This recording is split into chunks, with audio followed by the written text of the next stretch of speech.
My name is Dr. Danessa Thomas. I'm a presenter here at the Women in Wealth Pink Edition Brunch that is hosted by Kashalion Brown. I just wanted to talk about my career first. I have 18 years experience working at Ample Blue Cross Blue Shield. I was just promoted to a provider relation manager senior in November 2021. I've been in the same department for the last 18 years.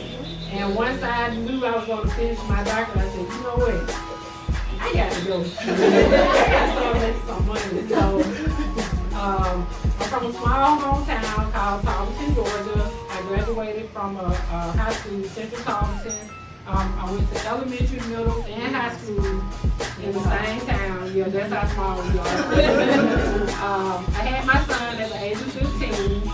But I did graduate in the top 10 of my class. I was an honor student. I hold 4 degrees. I have a bachelor's degree in computer information systems from Columbus State University, 2 master's degrees, MBA from Troy University that I finished in 2009. I have a master's in human resource management that I graduated in 2012 from Troy University. And I got my doctorate degree that I completed in December 2021. Wow. And like she was saying, I haven't done anything with my degree. So my future goal is to create a nonprofit organization for teen moms to provide educational services, personal assistance and advice, and emotional support. And I'm getting a little emotional because my mom is here. I am a 41-year-old mom. I have a 25-year-old son named Trey and a 5-year-old grandson named Keegan. Oh, she is proud of you. So, when I had my son at 15, I had a lot of support. My mom was there, my dad, my sister, my brothers, like, everybody was there for me. Like, when I did my first interview, I did cry, but I just got my mom is here now. That's why I'm so emotional. I get upset when I talk about it, because it's not, I always talk about it on social media how, you know, it was hard for me. Once I got pregnant with my son, I knew I had to get it together. I mean, I was a sophomore in high school, and everybody looked at me like I was smart. I was in a band. And everybody was like, oh, she's pregnant? Oh, ew, you know. So I felt like I had to prove myself to everybody that I could make it. Like, I always say, like, my motto is, I never want to be a negative statistic, so I became a positive one. And, I mean, it was hard. Like, my mom, and I said this in my first interview that I did back in the beginning of March, like, she did not sugarcoat anything. I had to do everything on my own. Like, my great aunt kept Trey. I had to take him back and forth to Shiloh, Georgia. That was like 20 minutes from our house. And I went to school in Tarleton. So my mama used to get me up at 5 o'clock in the morning. And she said, enough to get the baby bag ready. You gotta get Trey up. So at 5 o'clock every morning, I had to get up, fix my baby bottle, do his diapers ready, clothes. And I had to drive 20 minutes from our house, drop him off, then go to school. And I had to go back and pick him up, so it was no more extracurricular activities after school. So, and I don't like to say that's why I have another kid, but that's one reason. When I say what I'm doing, like, even if I want to go out to the club tonight, to love the party, she's like, you better make sure that back and you better make sure you back before he wake up. So yeah, and so I just want to give a shout out to my mom and dad. My dad, Tarsus, my 2 brothers, Trey and TJ, my sister, she's a doctor also, Dr. Andrea Thomas. All of them helped me along the way, keeping my son financially, everything. We was all young at the time as well, but I'm the baby of the family. Who else I want to shout out? Oh yeah, my sister, she did help me through my doctoral journey because she had went through it. So like, I never had to use an editor for my paper. So she would go through it and say, well, no, so you need to change this. You need to change this. So shout out to her. Shout out to all of my friends. They helped me. All of us were like 15, 16 at the time when I had Trey. So they used to babysit for me, and I just give a shout out to them, my aunts that kept him while I was in school. So also I want to talk about with my dissertation, healthcare leader strategies for leveraging electronic health records. It was published in ProQuest in December 2021, and I'm also working on getting it published as a peer-reviewed journal article with Aspen University as we speak. Sorry, y'all. I usually don't get emotional when I talk about that. It's how my mama here.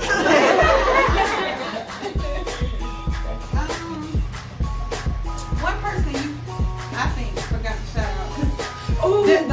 The Trey, the young man that was back here, that is the son who is the odd of a teenage mom, and we heard from him. He's doing absolutely well. So again, shout out to mama. She pushed you to do better, but of course she instilled in you to push it in Trey, because the Trey to be a young man, he was doing awesome.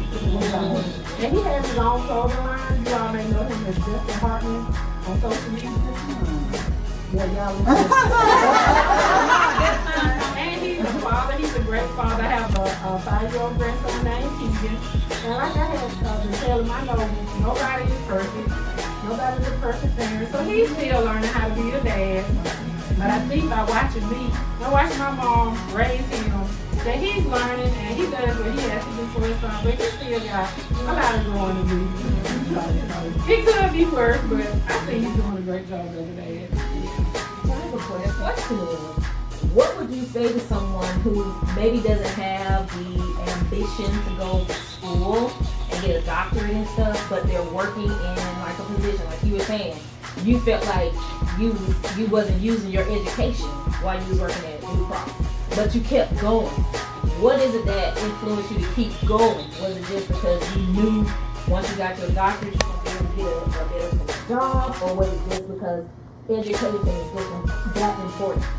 In our family, education was always instilled, like we need to know A's and B's. So I never thought as I was going to school getting degrees that I would get a better paying job, because I was so stuck on being under my manager. Like I was in a comfort zone, like I didn't want to step out. Right. And I can honestly say what made me step out on faith is something happened in that department, and I was like, okay, I'm about to have a doctorate, and they want me to be back on the phone. Oh no.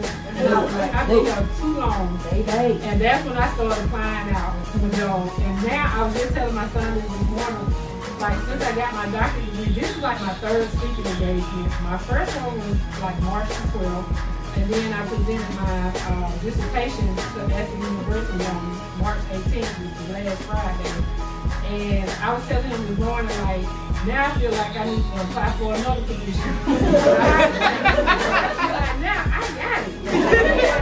I had 3 degrees and was stuck.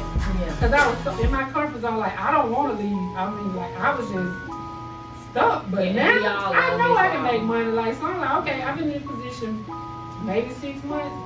I'm about to apply it again. And see if I can get more money. My confidence level is up. Because I got that DR in front of my name. Right. Yeah, it should be. I would never encourage anyone to go to school unless they were ready to go to school. Because school isn't for everybody. Right. And another thing too, I wanted to kind of piggyback on what you said about the program you want to start, because I wanted to start something like that too. A lot of things people don't know about me is I was pregnant at 15 too, but I didn't have the opportunity to keep my baby. So I don't know what happened, but let's just say it, I don't know. But I always wanted to be the person to help and to be the example for the next young girls that are coming behind me to say, you don't have to, that's not what you have to do. But if you do, there's always a way to climb out of it. Because I know I was depressed for, I don't know how long I was depressed after that. But it's good and it's encouraging when you can sit down with it, like I have nieces. So I can sit down with my nieces and I can say, hey, that ain't what you want to do. Like my niece, she always talking about, I'm gonna be an independent woman. You don't want that. Single parenthood is not easy. You don't want to step up and be mama and dad. Right. So that's why I try to encourage the younger girls that come, but they don't be listening. They don't. They don't. I try not to scare young girls, but I tell them, I don't sugarcoat anything when it comes to being a teen. To me, I guess to other people, it may look like I did, like it was easy. I did have a support system, so it was a little easier for me, but I still had to raise my son, like, and we went through a lot of stuff. And I moved out when I was 19, trying to be grown. My mama didn't kick me out. I moved out. I just couldn't go back to her house after I left.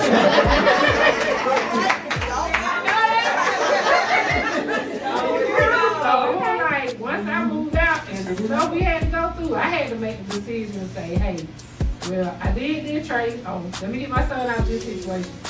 And we kept it moving. And like I had said in my earlier interview, every mistake I made, I learned from it, and I never made it again. I was an 8th grade dropout. Wow. I was pregnant with my first baby.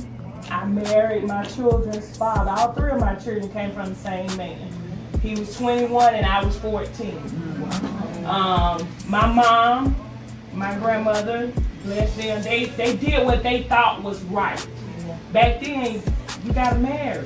You got this baby, you gonna marry this boy. So I want to applaud you.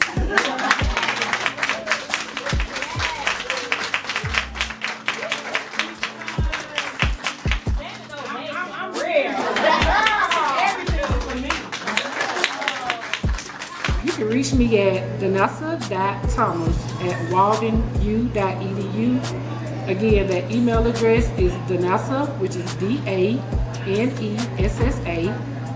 .Thomas, THOMAS, @Walden, WALDENU.edu.